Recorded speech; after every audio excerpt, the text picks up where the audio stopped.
When I saw my own obituary on the front page of the paper, I didn't know whether to laugh or scream. My son-in-law had faked my death, not for grief, but for greed. He wanted my company, my legacy, and my daughter's trust. But the day he signed those papers to claim everything I built was the same day I walked into that room, very much alive. Before I continue, subscribe for more stories of love, betrayal, and karma, just like this one. If you've ever trusted someone so completely that you ignored the warning bells in your own chest, then maybe you'll understand me. My name is Margaret Hayes, and for 30 years, I built something from nothing, an organic skincare company that started in my kitchen with a blender and a dream. I used to sell tiny glass jars of face cream at farmers markets, smiling at every woman who stopped by, convincing her that beauty wasn't vanity, it was confidence. Slowly that idea became a brand, and that brand became a company, Hayes Naturals. By the time I turned 55, we were stocked in high-end stores across the country. I wasn't rich in the diamond-studded sense, but I had security, respect, and purpose. My husband, Richard, had passed away a decade earlier, and I poured all my energy into work and into my only daughter, Emily. She was my world, gentle, bright, a little naive maybe, but with a heart so open it sometimes scared me. When she brought home Daniel, I wanted to believe her happiness. He was polished, too polished. The kind of man who looked like he came straight from a magazine cover, tall, tailored, with that calm, smooth smile that always hides calculation. From the start, I felt something off, but love blinds even mothers sometimes. Emily glowed when she was around him, and I told myself to stop being suspicious. After all, I wanted my daughter to have the kind of marriage I once had, full of laughter and late-night coffee and shared dreams. At first, Daniel seemed like a blessing. He helped Emily with everything, her taxes, her emails, even my company's digital systems. When he learned we were transitioning to a new accounting software, "I just want to help," he'd say with that perfect tone, always respectful. "You've built something incredible, Margaret. I'd be honored to protect it."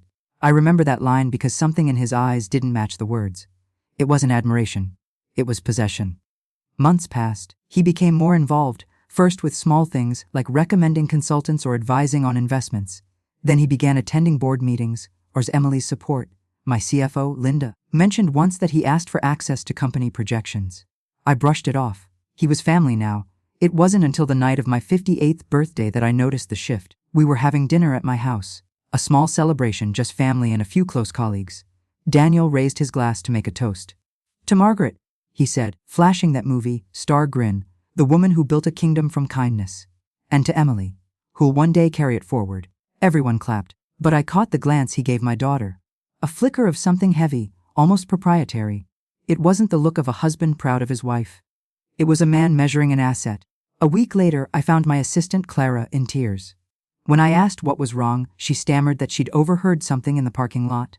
Daniel talking on the phone, saying, "Once she's gone, everything transfers clean. I'll make sure the paperwork looks legitimate." My stomach dropped. I told myself she must have misheard. It had to be about a business deal, maybe something unrelated. But that night, I couldn't sleep. My mind played that phrase over and over, "once she's gone." Over the next few weeks, things started to go missing. A folder from my office gone. An email thread about company shares deleted. Then one morning, I discovered a legal document on my desk with my signature on it. Except it wasn't my signature. It was close, eerily close, but not mine. When I confronted Daniel, he looked surprised, even amused. "Margaret," he said softly, "you must be mistaken. Maybe you signed it and forgot. You've been under a lot of stress lately." The gaslighting began slowly, like a slow leak of reality. Emily started acting distant. She canceled our weekly lunches, stopped visiting the office. When I called, Daniel always answered first. "She's resting," he'd say. "She's been exhausted." "Don't worry, Mom." I began to feel like an outsider in my own life. The company board started receiving odd emails supposedly from me, instructions to transition authority on minor departments. My lawyer, thankfully, called me about it, concerned. "Margaret, are you restructuring?" he asked. That was the moment I realized it wasn't just paranoia. Someone was preparing to replace me. Still, I told no one. Pride is a funny thing. It keeps you silent when you should scream. I thought I could outsmart him quietly, gather proof. But the night that changed everything came unexpectedly. Daniel invited me to dinner. "Just family," he said, smiling that reassuring smile. Emily cooked, and we sat at their new marble dining table. Everything tasted perfect, too perfect. The wine, the herbs, the sauce. Halfway through the meal, I started feeling dizzy. My tongue felt heavy, and the room tilted. I tried to speak, but the words wouldn't form. Emily's face blurred. Daniel stood up quickly, pretending to panic. "She's choking!" "Oh my God, Call 911. The next thing I remember was darkness. A deep, cold silence that felt like falling into water. When I opened my eyes, I was in a sterile white room. Machines beeped softly around me. My throat was dry and my body felt like it had been asleep for centuries. A nurse entered, a kind-looking woman with kind eyes. "Oh, thank God," she whispered. "You're awake. I wasn't sure you'd make it." I tried to ask where I was, but my voice cracked. She leaned closer. "You're in a private clinic outside the city. You've been unconscious for 3 days. Your family," she hesitated. "They said you passed away." I blinked. "What?" "They signed the paperwork. They had your body transferred for cremation." But something wasn't right. "Your vitals flickered during the final checks. We stopped the process just in time." I felt my heart pounding, weak but wild. "My family thinks I'm dead." She nodded slowly. "Yes, your son-in-law insisted everything be handled privately."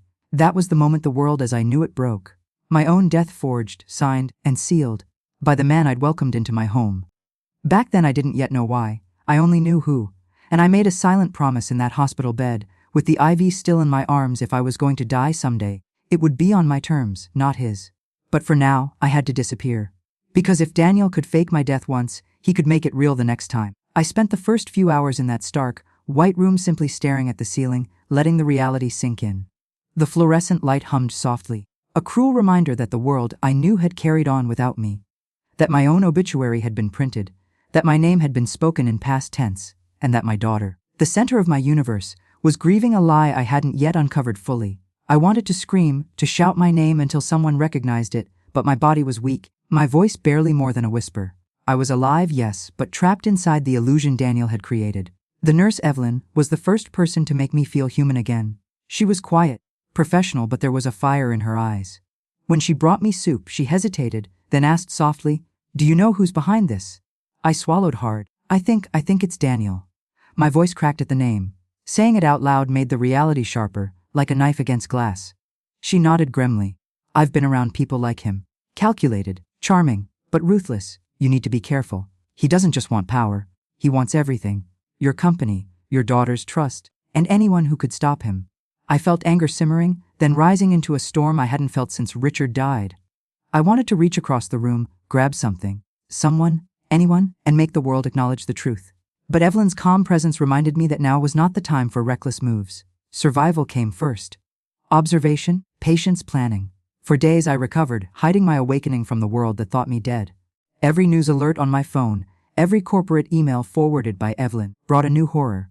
Daniel had moved fast. He had already visited the board, assuring them of my unexpected passing, offering condolences while subtly suggesting he be given temporary control until Emily, my grieving daughter, could step in. I saw him manipulate words like a surgeon wields a scalpel, precise, cold, and devastatingly effective. Emily was completely under his spell. She wore black at my supposed funeral, tears streaming down her face, and Daniel's arm was around her shoulder in that protective way that made her doubt herself. He whispered to her constantly, guiding her thoughts, weaving fear and grief with subtle suggestions. "Your mother wouldn't want you overwhelmed," he said once, softly. "Let me handle the company. You need time to heal." And Emily nodded, not because she agreed, but because she trusted him, wholly and without question.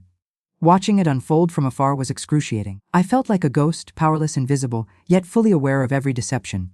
Each passing day, Daniel grew bolder. He accessed more accounts, rerouted company funds, and began changing security protocols. My signature, which I had seen forged once, became a recurring motif in his plot. Contracts were altered, purchase agreements re-signed in my name, and my loyal employees were manipulated or sidelined. Every day, he tightened the noose around my empire, and yet I couldn't give up. I refused to. That stubborn refusal had been the core of who I was since the beginning. If he wanted to play the game of shadows, I would play it better. Evelyn and I began our secret investigation. She was careful, meticulous, providing just enough information to keep me informed without raising suspicion. Together, we traced Daniel's financial transactions, noting hidden accounts and shell companies, offshore investments meant to siphon money quietly. He wasn't just greedy, he was methodical. Every step of the way, he had thought ahead, like a chess master anticipating every counter. Yet he had overlooked one thing: me. And my instinct, honed through years of running a company from nothing, couldn't be faked or fooled. I remember the first time I sneaked out of my recovery room. I walked slowly through the corridor of the private clinic, Evelyn guiding me, making sure no one saw me. I touched the walls as if I could absorb the world I had been robbed of, trying to anchor myself in reality. Each step was exhausting, my body weak, but every step was a victory. I also began learning what Emily had truly become under Daniel's influence. At first, my daughter's grief seemed genuine, untainted. But the more I observed, the more I noticed subtle cracks in her demeanor. She hesitated around her husband, avoided certain questions, and sometimes, late at night, she would sit in front of the fire and stare into the flames, her hands trembling. I realized that Daniel's manipulation wasn't just about my company. It was about her mind, her loyalty, and her love. I hated seeing her like that. Emily was bright, creative, and full of life. The same girl who once begged me to take a weekend trip to the countryside just to pick wildflowers for the office lobby. And now she was trapped, unknowingly, in the web of a man who had no respect for love, for family, for truth. I needed to reach her without alerting Daniel. Every word, every interaction had to be carefully measured. I thought about sending her letters, creating anonymous tips, but realized that subtlety alone would not wake her from the hypnotic grip he held over her. What she needed was proof, undeniable proof, and I had to be the one to deliver it. Meanwhile, Daniel began showing a new level of confidence. One afternoon, I watched through a secure feed as he called my CFO into his office. "I need you to finalize the documents," he said, his tone calm but commanding. "Margaret is gone. We can't let any complications arise. Emily trusts me. You will follow my instructions exactly." The CFO nodded reluctantly. I could almost see the moral hesitation in her eyes. She wanted to be loyal to me, but fear of the unknown, had gripped her. Daniel's arrogance was his greatest weakness. He believed that I was gone, that I had no chance of interfering, that I had been removed from the board of life itself. He underestimated not just my tenacity, but my understanding of human nature. People always slip when they feel invincible. That night, I sat in the shadows of my recovery room, listening to Evelyn recount every detail from the day's movements. Every appointment Daniel had, every signed document, every secret meeting. My mind raced. I planned every step, imagining the exact moment when I would reveal myself. But first I had to buy time. I had to let him feel secure. And most importantly, I had to protect Emily, even if it meant pretending to be a ghost while her world crumbled. The following weeks were a masterclass in patience. I learned to disguise my voice, communicate through encrypted messages, and move unseen. Evelyn helped me find safe locations where I could observe the company operations remotely. I began leaving anonymous tips, small enough to plant doubt, large enough to start cracking Daniel's confidence. Emails mysteriously vanished, funds were questioned, contracts delayed. Tiny disruptions that made him frown in frustration, though he still appeared calm to the outside world. Then came the turning point. Daniel, growing reckless with power, began making mistakes. He bragged about my absence in private meetings, taunting employees about the ease of taking over Hayes Naturals. He didn't realize that his words were reaching me through secret channels. Each boast, each careless smile, each condescending comment, it was fuel for the storm I was building. And Emily, dear Emily, began noticing cracks in the armor herself. She started questioning inconsistencies, noticing things that didn't add up. Who changed the supplier contracts? Why were certain funds moved without notice? And why, she asked herself one sleepless night, did I feel like I had disappeared? But my presence lingered in every decision she made. I saw her hesitation and realized that the time to act, carefully, deliberately, was approaching. Daniel's confidence had reached its peak. He believed victory was his. He believed the game was over. Little did he know I was only getting started. That night, as I watched the city lights from my safe location, I felt a strange calm. There was fear, yes, but more than that, there was clarity. I had survived a death he orchestrated. I had outlasted his initial schemes, and I had allies I could trust. Most importantly, I had a daughter who, once she saw the truth, would understand that love isn't just about blind trust. It's about seeing reality clearly, even when it hurts. I made a silent vow I would return. Not as the frightened, trusting mother-in-law he believed I was. Not as a ghost hiding in the shadows. I would come back fully, and when I did, Daniel would learn what happens when you underestimate someone who refuses to die quietly. For now, I observed, I planned. And I waited. Because a chess master doesn't attack until the pieces are perfectly aligned, and Daniel had moved recklessly, leaving his king exposed. The day he signed the final documents transferring the company entirely to his name. The day he thought I would never return. I would walk in. And when that day came, he would understand that no one steals from Margaret Hayes and escapes the consequences. By the time I left the clinic, I was no longer the woman who had woken up in a bed she thought would be her last. I was someone else entirely, quieter, sharper, and infinitely more aware. I had watched my obituary, listened to Daniel manipulate my employees, and seen the way he leaned into Emily's grief like a predator. Survival had transformed into something deeper: strategy. Evelyn arranged a small, discreet apartment for me in the outskirts of the city. It wasn't luxurious, but it had a view of the skyline, and most importantly, it kept me invisible. From there, I could watch the company, the employees, and Daniel's every move. Through hidden cameras, encrypted emails, and anonymous tips, I re-entered the life that had been stolen from me, not as Margaret Hayes, the CEO, but as someone who existed in shadows, studying every weakness, every mistake. The first week was grueling. I had to adjust to the idea that the world now believed I was dead. I watched my own funeral livestream, tears streaming down my cheeks despite myself. Emily sobbed openly, her grief pure, genuine, and yet manipulated. Daniel stood beside her, a mask of sorrow perfectly sculpted, his hand on her back, his eyes occasionally glancing at the camera with that faint smirk that chilled me. I wanted to storm in and scream, to pull my daughter into my arms, but I knew that would ruin everything. Patience was my only ally. Through Evelyn, I began connecting with my loyal employees. Many were loyal not because of fear or money, but because they respected the woman who had built this company from scratch. They were nervous, scared even, but quietly, they began feeding me information. Daniel had opened new bank accounts, moved funds under aliases, and started renegotiating contracts with suppliers who trusted me. He had underestimated the network I had built over decades. The people who knew my values, my vision, and more importantly, the truth. Emily was my greatest concern. Daniel had woven such a subtle web around her that I could see she doubted herself, but only barely. Sometimes, in private, she would ask questions that seemed innocent, like, "Why would Mom sign these documents?" Or, "Didn't she usually consult me before making these changes?" And then she'd quickly shut down, letting Daniel guide her thoughts once more. I realized that the only way to save my daughter and my company was to let Daniel believe he was winning completely. He needed to think he had nothing to fear.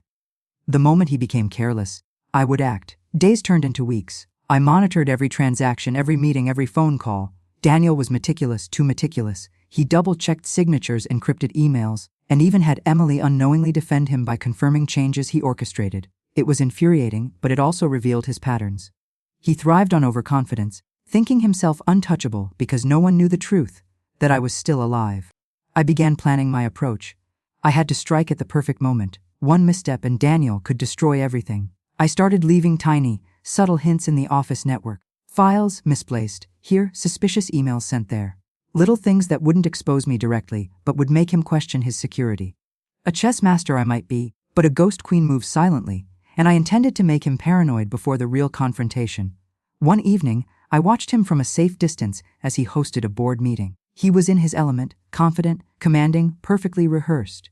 He spoke about my sudden passing in a way that made him look both compassionate and competent. The board nodded along, unaware of the storm brewing behind the scenes.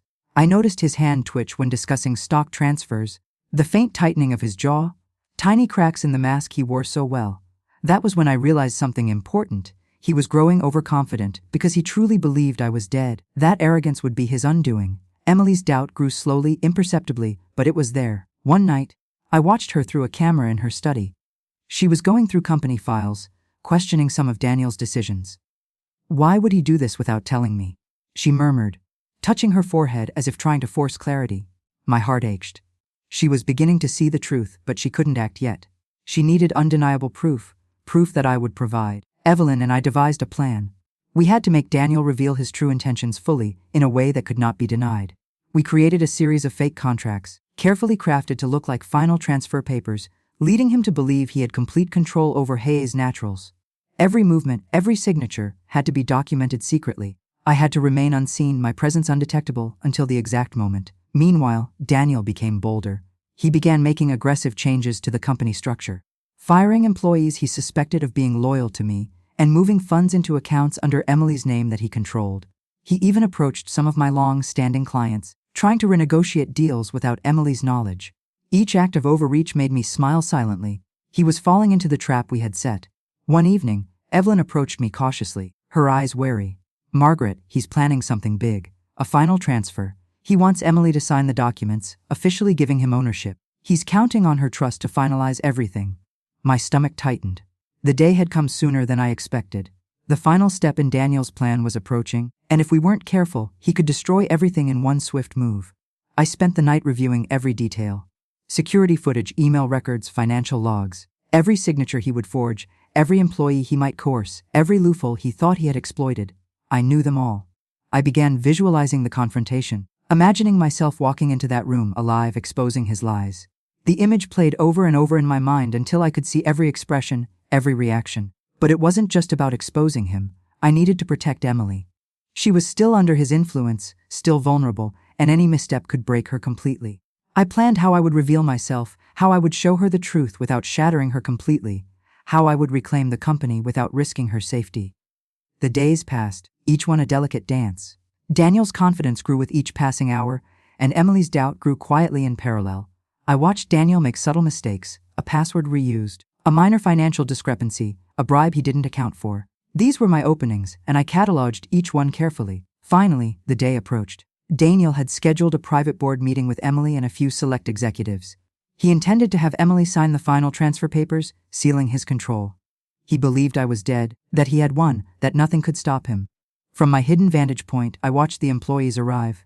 Some were nervous, some curious, all unaware that the person they thought gone was very much alive and observing. Daniel arrived last, confident, smug, the kind of confidence that only comes from believing you are untouchable. Emily looked tense, her hands trembling slightly as she clutched her folder. I could see the internal struggle on her face. The flicker of doubt I had been waiting for. She was almost ready to see the truth, almost ready to realize the man she trusted had betrayed everything. Daniel smiled, spreading his arms in a gesture of dominance. "Today," he said, "we finalize a new era for Hayes Naturals. It's bittersweet, of course, given recent events, but I promise to honor Margaret's legacy as I lead us into the future." The board members nodded, the cameras were set, and Emily opened the folder. She hesitated, thumb brushing over the signature line. I could almost hear the internal dialogue in her mind, the tug of war between trust in her husband and the growing suspicion in her heart. And then, I smiled, because the moment had arrived. I had observed, waited, and planned for this exact second. The man who had faked my death, who had tried to erase me from the world, who had manipulated my daughter and tried to claim my empire. He was about to meet the consequences of underestimating the very person he thought was gone. All that remained was the final step, walking into that room alive, undeniable, and unyielding. The office felt different that day. The air was heavier, charged with relief, disbelief, and the quiet hum of justice finally taking its rightful place. I walked beside Emily, feeling her grip tighten around my hand, a silent reassurance that we were together, that the nightmare that had threatened to swallow us was finally over. The employees who had once trembled under Daniel's calculated charm now looked at us with a mixture of awe, respect, and lingering disbelief. Their loyalty to Hayes Naturals had been rewarded, and they understood that the company's true strength came not from titles or power, but from the people who had nurtured it. Emily's tears had long since dried, leaving a pale sheen on her cheeks and a deep, hard-earned maturity in her gaze. She was quieter now, thoughtful, the kind of silence that spoke of understanding too much, too quickly. She looked up at me, her eyes brimming with both sorrow and gratitude. "Mom, I don't even know what to say. I feel like I failed you." I stopped, turning to face her fully. "Emily," I said softly, brushing a strand of hair from her face, "you didn't fail me. You were deceived, yes, but that isn't your fault. You loved someone you thought you could trust. That's human. What matters is what you do next. What we do next." She nodded, swallowing hard. "It's just I defended him. I protected him. I trusted him with everything, and he—" Her voice broke, and I hugged her tightly. "I know, darling. I know, but now you see the truth, and now we rebuild. Together." I felt a wave of emotion crash over me. For so long I had been angry, vengeful, watching from the shadows, and yet, in this moment, I realized something important. Survival was not just about exposing Daniel. It was about protecting Emily, about giving her a chance to see the world clearly again, and about reclaiming the life that had been stolen from us. The legal process began almost immediately. Daniel's arrest was swift, thanks to the meticulous evidence Evelyn and I had gathered. Fraud, forgery, attempted poisoning, financial manipulation. The charges were serious, but he had left a trail too perfect to deny. The police and our lawyers moved efficiently, ensuring that the company, our employees, and Emily were protected. Daniel tried to bargain, to justify, to charm, but no one believed him. His carefully constructed empire of lies crumbled under the weight of truth. Emily stayed by my side through it all, a silent pillar of support. She had seen the man she loved for who he truly was, and the realization left scars. I knew those scars would take time to heal, but I also knew she was strong enough to endure them. I reminded her often that understanding the truth, even when it hurts, is a mark of wisdom, not weakness. As the company stabilized, we began to repair the damage Daniel had caused. Contracts were renegotiated, clients reassured, and employees reassigned. It was painstaking work, but there was a satisfaction in seeing everything return to order. in witnessing the loyalty and dedication of the team who had weathered the storm alongside us. Each small victory, each corrected document, each restored relationship was a reminder that Hayes Naturals was more than a company. It was a family, a legacy, and a vision that could not be stolen. Emily and I also addressed the emotional toll. Therapy sessions, long conversations late into the night, and honest reflections became part of our routine. She needed to understand that trusting someone is not a flaw, but that discernment is essential. She needed to grieve not only my supposed death, but also the betrayal of someone she thought she could rely on. And I needed to acknowledge my own mistakes, my blind trust, my initial hesitation to act, my underestimation of Daniel's cunning. Through this process, a deeper bond formed between us. Emily began to see me not just as a mother, but as a guide and ally. We shared laughter again, quiet moments of joy, and the simple pleasure of being together without fear. She started taking a more active role in the company, not as a naive inheritor but as a capable partner, learning the nuances of leadership, strategy, and most importantly, integrity. I reflected often on Daniel's betrayal.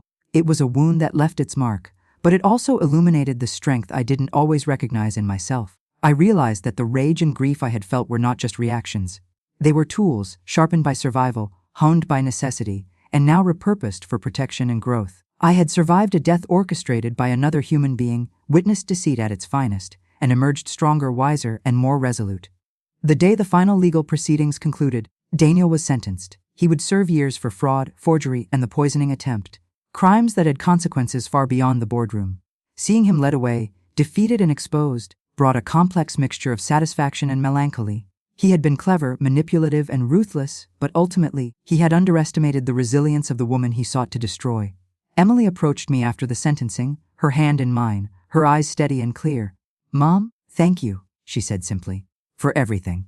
For surviving, for protecting me, for walking in when you did." I smiled, feeling a weight lift from my shoulders. "It's never about me alone, Emily. It's about protecting what we love, what we built, and ensuring that truth prevails." Today we step forward together. In the weeks that followed, Hayes Naturals regained stability. The employees who had stood by us during the deception were promoted, rewarded, and acknowledged. Transparency became our core principle, not just in business, but in our relationships with each other. Every new initiative, every client negotiation, and every product launch carried the weight of lessons learned, the proof that integrity and diligence could withstand even the most calculated betrayal. Emily flourished. She approached decisions with confidence, no longer swayed blindly by charm or coercion. She asked questions, demanded transparency, and became a leader in her own right. Watching her grow into the role I had once held alone filled me with pride I hadn't expected to feel again so soon. And for me, the experience brought clarity. Life is unpredictable. People may betray, manipulate, and lie, but the measure of a person is how they respond. I had chosen to fight, to survive, and to reclaim what was mine, not out of vengeance alone, but out of a responsibility to truth, legacy, and family. That choice, above all, defined me. One evening, Emily and I walked through the main office, sunlight streaming through the windows, dust motes dancing in the golden light. The atmosphere was calm, productive, and warm, a stark contrast to the tension and fear of previous months. She paused, looking at me with a mixture of admiration and relief. "Mom, I hope I can be even half the person you are," she said quietly. I laughed softly, placing my hand on her shoulder. "You already are, Emily. You just had to see the world clearly to realize it, and remember, strength isn't about never falling. It's about rising every time someone tries to push you down." We walked together, side by side, knowing that while the scars of betrayal remained, the foundation of trust, love, and resilience had been rebuilt stronger than ever. Hayes Naturals was no longer just a company, it was a testament to survival courage and the power of a mother's resolve. And as I looked out over the city skyline from the office floor, I felt a quiet sense of triumph. Life had tested me in ways I never anticipated, but I had emerged victorious. Daniel had tried to steal everything, but he had failed, not because of luck, but because I had refused to let fear dictate my actions, and because I had fought not just for myself, but for Emily, for the employees, and for every principle I held dear. The betrayal, the lies, the near-death experience, they were all behind us now. The future awaited, uncertain but full of promise, and we would face it together, stronger, wiser, and unbroken. Sometimes, I thought, life must push you to the edge to show you the depths of your strength. And standing there, watching my daughter grow into the woman she was meant to be, I knew that we had not just survived, we had prevailed. And that was worth everything.